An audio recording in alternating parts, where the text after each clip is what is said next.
धृष्ट बुद्धि ने अपने बेटे मदन से पूछा, मदन सेन से, कि तुमने ऐसी गलती क्यों की? मैंने कहा था जहर देने के लिए तुमने विवाह कर दिया। तो उसने कहा, पिताजी आपने तो लिखा था, आपके आदेश को मैंने पालन किया। पत्र ला करके पढ़वाया तो बड़ा दुखी हुआ धृष्ट बुद्धि, और सोचा कि अभी भी मैं नहीं छोड़ूंगा, भले ही मेरी बेटी विधवा बन के रहेगी और उसको तो मारूंगा ही। तो उसने बधिकों को बुलाकर कहा, सुनो, इस चंडी देवी के मंदिर में जाओ, चंडिका देवी के मंदिर में जाओ और तुम वहीं रहना, जो जाए उसको मार डालना, ये मेरा आदेश है। कहा ठीक है। चंद्रहास जी से कहा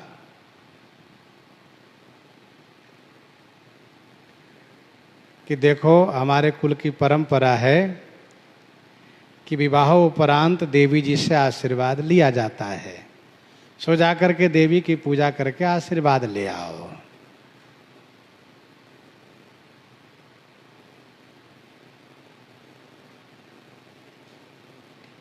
लखी परचो खल हठ करई, नहीं छाड़ई दुर्भाव, हारी थकई तबहू नहीं, पलटई दुष्ट स्वभाव। पलटई दुष्ट स्वभाव।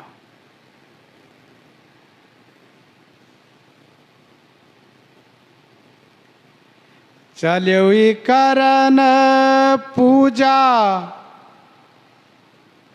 चल्योई करन पूजा, देशपति राजा कही, मेरे सुत नाही राज, वाही को लय दीजिए।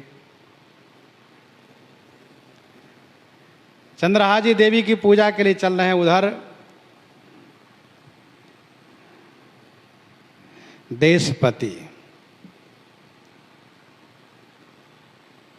कुंतलपुर नरेश ने अपने मंत्रियों से और श्री गालव ऋषि जी से मंत्रणा किया और कहा,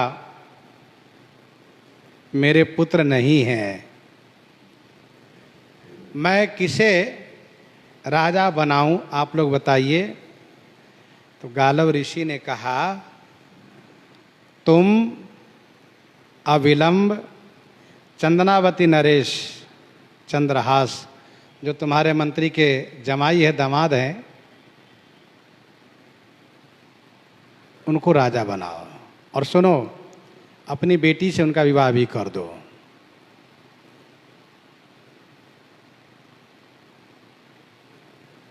राजकुमारी जो चंपक मालिनी है, उनके साथ विवाह कर दो।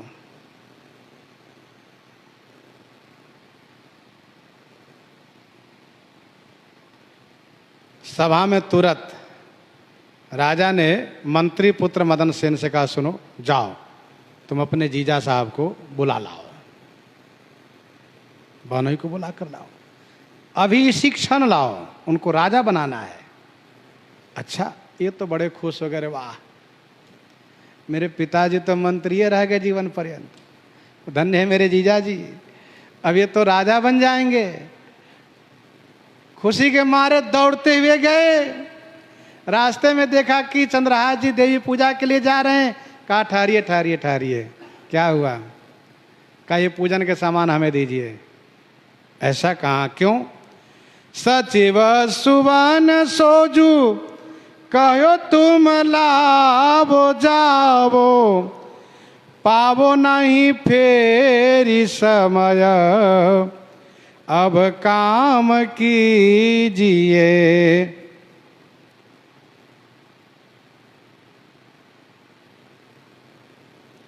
सचिव सुवन मदन सेन से कहा, तुम ले आओ, जाओ, जाकर तुम ले आओ, पावो नहीं फेरी समय, फिर ऐसा समय नहीं मिलेगा, अभी इसी क्षण मुहूर्त है, और इसी मुहूर्त में उनका राज तिलक हो जाना चाहिए, क्योंकि फिर मौका नहीं मिलेगा। सुबह से शीघ्रम, जल्दी से लेकर आओ, फिर पता नहीं समय मिले ना मिले। अब काम कीजिए दौर्यो सुख पाई, दौर्यो सुख पाई जोई मगही में लियो जाई। दौर्यो सुख पाई चाई, चाई माने उत्साह अर्थ होता है। उत्साह पूर्वक सुख पाकर के दौड़ते हुए मदन सेन गए। मगही में लियो जाई, जाके मार्ग में ही मिल गए मदन सेन से चंद्रहास जी। दियो सो पठाई नृप रंग माही भीजिए।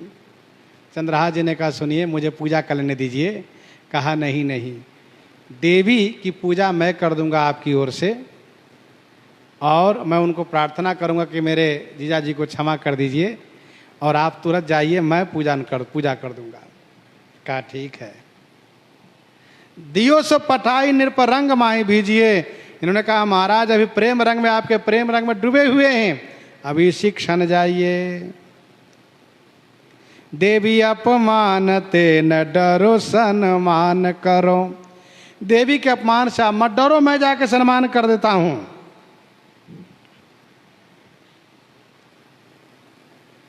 जात मारी डारियो यासो भाग्यो भूप लीजिए। मदन सेन गए देवी के मंदिर में पूजा करने। तो धृष्ट बुद्धि ने पहले कह रखा था जो जाए उसको मार डालना। जैसे मंदिर के चौखट छू करके सिर झुकाए प्रणाम किए, वैसे ही उस बधिक ने काट दिया मदन सेन को ही। अब उसको आदेश था जो जाए उसी को मारना। और इधर चंद्रहास जी राजसभा में गए तो राजा ने कहा आओ, उनको मंत्रोच्चारण के साथ सिंहासन पर बैठाकर राज तिलक कर दिए। जो उन्होंने मदन सेन ने कहा था कि यदि वक्त पड़ा तो मैं अपना प्राण न्यौछावर कर दूंगा अपनी बहन और अपने जीजा पर, वही हुआ। प्रसन्नता से तो न सही, लेकिन उनके लिए ही इनको बलि देनी पड़ी। काहू आन कही सो तेरो मारो नीचनी ने। किसी ने जाकर के धृष्ट बुद्धि से कहा महाराज मंत्री जी क्या हुआ? कहा आपके बेटा मदन सेन को बधिकों ने नीचों ने मार डाला, मंदिर में मार दिया। काहुआनी कही सुत तेरो मारो नीचनी ने। सिंचन शरीर दृग नीर झरी लागी है। किसी ने सूचना दिया महाराज आपके बेटे मदन सेन को तो मार दिया दुष्टों ने मंदिर में। सुन करके धृष्ट बुद्धि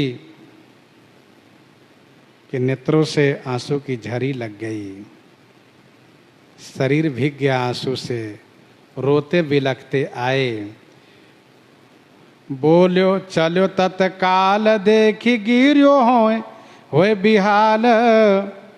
चलो तत्काल, तत्काल माने तत्क्षण वह धृष्ट बुद्धि चला है और मंदिर में आकर के देखा बेटे के शव को, बेटे के शरीर को, सिर अलग धड़ अलग, तो बेहाल होकर के गिर गया। और जब होश में आया तो शीश पाथर सो फोरी मारियो। पत्थर पर सिर पटक पटक करके, और वह धृष्ट बुद्धि भी मृत्यु को प्राप्त कर गया, मर गया, वो भी दुष्ट मर गया। मारियो ऐसो ही अभागी है, ऐसा अभागा है ये। तभी तो गोस्वामी जी ने लिखा जो पै कृपा रघुपति कृपाल की। जो पै कृपा रघुपति कृपाल की, बैर और की काह सरई। होई न बांको बाल भगत की, जो पै कोटि उपाय करे। तके नीच जो मीच साधु की, सो पामर ते मीच मरई। उसे मरता है वह।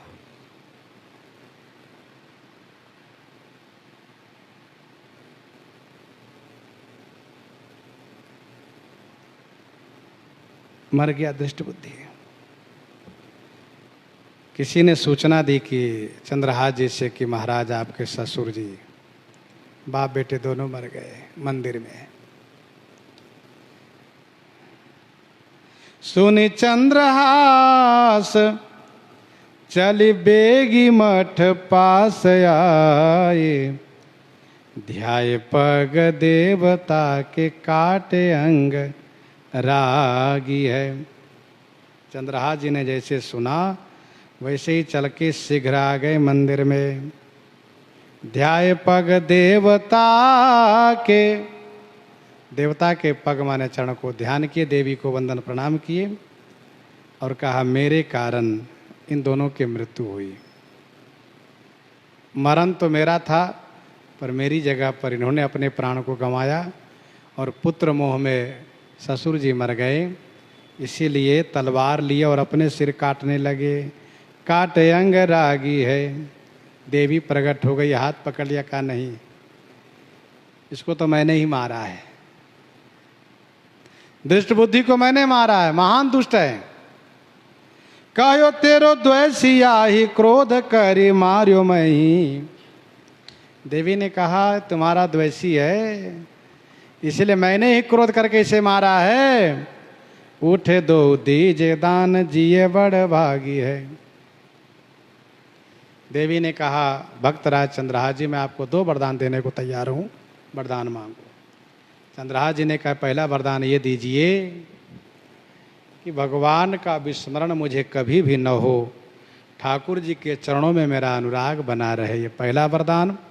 दूसरा वरदान यह दीजिए कि दोनों पिता पुत्र जीवित हो जाए।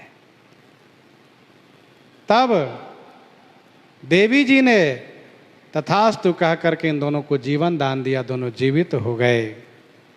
दृष्ट बुद्धि को अब बुद्धि पवित्र हो गई। अब उन्हें संत की महिमा, भक्तों की महिमा समझ में आई।